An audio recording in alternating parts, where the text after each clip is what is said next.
2 Kings 14. In the second year of Israel's king Jehoash, son of Amaziah, son of Joash, became king of Judah. He was 25 years old when he became king, and he reigned 29 years in Jerusalem. His mother's name was Jehoaddan. She was from Jerusalem. He did what was right in the Lord's sight, but not like his ancestor David. He did everything his father Joash had done, yet the high places were not taken away, and the people continued sacrificing and burning incense on the high places.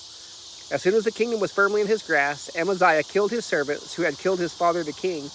However, he did not put the children of the killers to death, as it is written in the book of the law of Moses, where the Lord commanded. Fathers are not to be put to death because of children, and children are not to be put to death because of fathers. Instead, each one will be put to death for his own sin. Amaziah killed 10,000 Edomites in Salt Valley. He took Selah in battle and called it Jokthel, which is still its name today.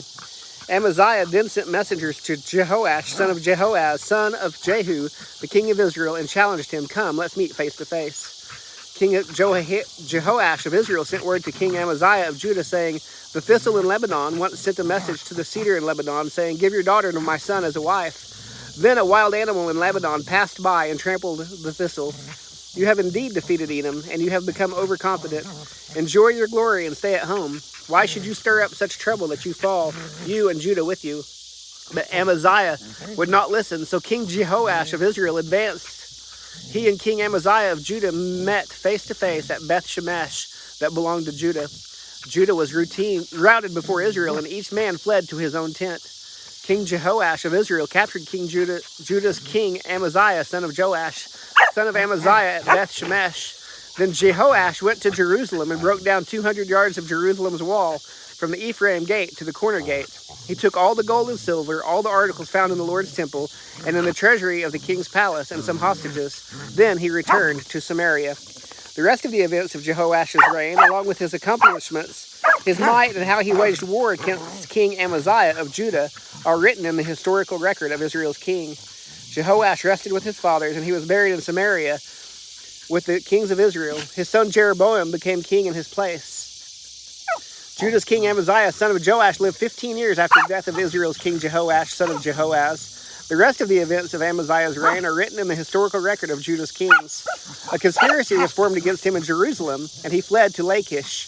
However, men were sent after him to Lachish, and they put him to death there. They carried him back on horses, and he was buried in Jerusalem with his fathers in the city of David.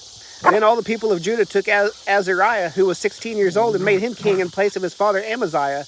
After Amaziah, the king rested with his fathers. Azariah rebuilt Elath and restored it to Judah.